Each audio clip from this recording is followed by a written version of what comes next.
Aiming is undeniably the most important fundamental in Valorant. However, the vast majority of players don't understand the core principles behind aiming. This results in practicing in a flawed way, building bad habits, and forever getting suboptimal aim. Luckily, it is very doable to reverse these bad habits. And today, I'm giving you a fully structured, in-depth video on exactly how to do that. Before moving on, if your rank is below Radiant and you play at least 2 to 3 comp games a day and you've been struggling to rank up, today's sponsor has a crazy offer for you. The Immortal Roadmap program will teach and help you implement everything you need to hit Immortal Plus. They're so confident in their coaching that they are the only coaching program that offers a 5-division rank up in 8 weeks guarantee, or your money back. They've helped hundreds of students hit Immortal and Radiant, and their coaching staff consists of Kompeki and over a dozen Radiant coaches with VCT experience, such as Comet, who was an analyst on Ascend the year they won champs in 2021, Screwface, who was the 6th man on EG when they won champions in 2023, and Gangsta, who played on Disguised, Immortals, and Knights. If that offer sounds good to you, sign up fast as only 14 spots remain for Season 17. In the aiming community, there are 3 main categories we practice to get a balanced aiming skill set: switching, clicking, and tracking. And the problem a lot of people encounter is that they're really good at one of the categories, for example clicking, but their switching is really bad. And this results in inconsistent aim because of an imbalance in their abilities. It's like a football player who's incredible at dribbling but terrible at shooting. All around, that player won't be too good. By following a few simple practice principles, we can balance out our skill set and see tremendous improvement as a result. But one important question we need answered before we move on and tailor an improvement routine is: what are my aiming strengths and weaknesses? In order to find this out, I have made 5 super simple questions that you can answer mentally to find out what you're good and bad at. The 2 first being: 1. When holding an angle and an opponent comes running out, do you usually hit an instant headshot? By usually, I mean 90+% of the time. And second, if you peek an angle and an opponent stands slightly to the left or right of where you're pre-aiming, are you usually able to still hit a headshot on your first bullet even though you have to make a minor mouse adjustment? If you answered yes to both of these questions, your clicking is good. If you answered yes to one and no to the other, you could benefit from doing some clicking practice. Later in this video, I'll go over exactly how to practice clicking in an effective way where you won't have to put in a tremendous amount of effort to see good results. If you answered no to both of the questions, clicking is probably your weakness in aiming. The good thing about this is that your improvement will be super fast if you isolate clicking and practice it a little bit every day. When it comes to switching, or more commonly known as target switching, you must answer whether or not you're good at accurately flicking when you see an opponent in your peripheral vision. A lot of people make the mistake of under or over flicking and not being able to stop on the head of the opponent because of this. In addition, a lot of people have terrible trigger discipline when quickly flicking onto an opponent. If you see an opponent on the other side of the screen, you need to build your habits around a quick target switching motion into only pressing your shoot button when you think you're on the head. And remember, when practicing, like for example when you're in a deathmatch, it's always better to under flick rather than over flick. This is a faster way to build an accurate quality target switching skill set, because by over flicking you have to reverse your mouse movement to make your correction, whereas when under flicking you simply have to finish the mouse movement you're already making. The majority of players make an incredibly fast mouse movement and shoot just because they think they have to shoot first. This results in inaccuracy in the majority of scenarios and developing terrible habits that will be harder to fix later down the line. The next question is: do you have clean lines when switching from one opponent to another? Lines in the aiming community means you're able to horizontally adjust from point A to point B in one straight line and not going up and down and making unnecessary vertical adjustments that will slow down the process of target switching. If you answered no to both of these questions, your switching could do with some work. If you answered yes and no, you're on the right path to getting good switching. And of course, if the answer was yes to both questions, you're already fundamentally at a good level when it comes to target switching. The last question before we move on to how to practice these aiming fundamentals is: when an opponent swings back and forth, do you find it easy to react to his movement? That was my one and only tracking question. A lot of people think practicing tracking will help you in getting good aim in Valorant. However, I think it's a waste of time, with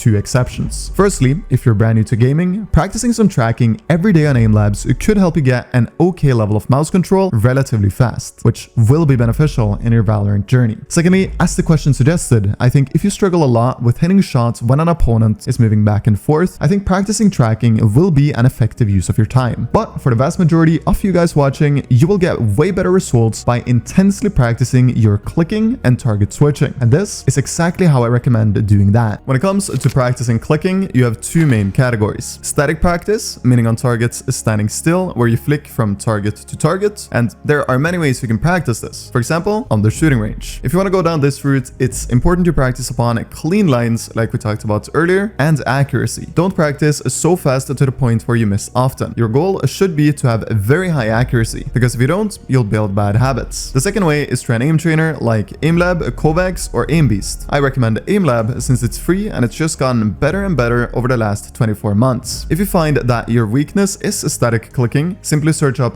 best static clicking routines on YouTube to find a perfect routine for you. If you don't feel as though static clicking is a weakness, I don't really recommend spending too much time on it. You can also join the Voltaic Discord, which I'll leave in the description below, which is a Discord with a ton of resources for aim improvement. They have everything from routines, aim benchmarks, to full-on articles on the psychology of good aim. And then we have dynamic, which is the second subcategory of clicking. It's when you practice on moving targets. For Valorant, I think both static and dynamic is good, but dynamic is my favorite to practice when the goal is improvement. The way I've been practicing dynamic clicking is simply using a Guardian in deathmatch, going around really taking my time with my shots so that I have smooth and consistent aim in the shots I take. I never shoot just to shoot. I only do so when I genuinely feel as though I'm on the head of the opponent. In the start, it caused me to die so many times to simply being too slow. But then, as I did it consistently for weeks on end, I became faster and faster with my shooting, as well as more accurate because I built good habits. I also play various different dynamic scenarios on AimLab or Kovacs for 20 minutes a day because, well, I spend an unhealthy amount of time on my computer every day. Next up, we of course have target switching. Target switching is really important to practice as it is the single skill that often allows for rounds where you get multi-kills. Like with clicking, there are two subcategories under switching. We have speed switching and evasive switching. Speed, as the name suggests, is how quickly you're able to switch from one target to another, typically on a wide angle. And talking about wide angles, one way to drastically improve your speed at target switching is hopping into the shooting range, putting on practice mode and shooting two bots on a very wide angle and trying to move between these bots with clean lines, fast movement, and of course, do not overflick. Doing this as a warm-up or even just get some practice in can be super beneficial. Acquiring targets quickly and with accuracy is incredibly important, so spending some time on it will probably make you an all-around